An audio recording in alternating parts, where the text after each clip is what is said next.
Film posters ഒക്കെ ഇറങ്ങുന്ന സമയത്തുണ്ടല്ലോ designers ഏറ്റവും കൂടുതൽ ആഗ്രഹിക്കുന്ന ഒരു കാര്യമാണ് അതിൽ യൂസ് ചെയ്ത കളർ തീമുകൾ അതുപോലെ തന്നെ ഫോണ്ടുകൾ അതേപോലെ നമുക്ക് കിട്ടുക എന്നുള്ളത്. കാരണം എല്ലാവരും ഇപ്പോൾ ക്ലയൻസ് കൂടുതലും റിക്വയർമെന്റ് പറയും ഒരു ഫിലിം ഇറങ്ങിയ സമയത്ത് ആ ഫിലിമിന്റെ പോസ്റ്ററിനെ മാച്ച് ആയിട്ട് ട്രെൻഡിങ്ങിൽ അതേപോലത്തെ പോസ്റ്റർ ക്രിയേറ്റ് ചെയ്യാൻ. ഇപ്പൊ എല്ലാം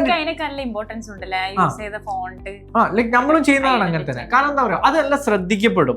ഇപ്പം ആലപ്പുഴ ജിങ്കാന ഇറങ്ങിയ സമയത്ത് നമ്മളെല്ലാവരും അതിന്റെ ഫോട്ടോഷൂട്ട് വരെ നടത്തി. കാരണം അത് അത്രയും ട്രെൻഡിങ്ങിൽ കയറിപ്പോകും. അപ്പൊ ഇവർ യൂസ് ചെയ്യുന്ന ഈ ഫോണ്ടുകൾ ഉണ്ടല്ലോ, ഈ ഫോണ്ടുകൾ ഏതൊക്കെയാണ് അല്ലെങ്കിൽ ഏത് ഫോണ്ടാണ് ലൈക്ക് ഇവർ യൂസ് ചെയ്തെന്ന് അറിയാനുള്ളൊരു പരിപാടി.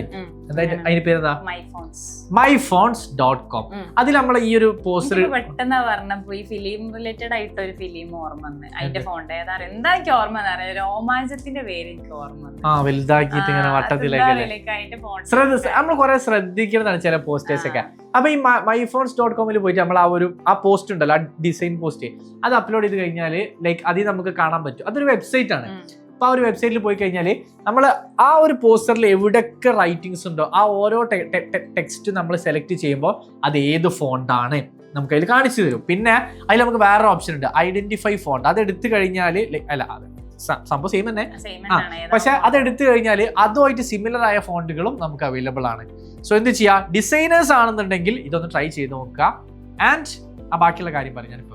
സോ ഇതുപോലുള്ള കൂടുതൽ ഇൻഫോർമേറ്റീവ് ആയിട്ടുള്ള വീഡിയോസിനും കെൻവിയുടെ online and offline digital marketing കോഴ്സിനെ കുറിച്ച് കൂടുതൽ അറിയാനും ജോയിൻ ചെയ്യാനും ബയോയിൽ കൊടുത്ത നമ്പറിൽ ഇപ്പം തന്നെ കോൺടാക്ട് ചെയ്യും.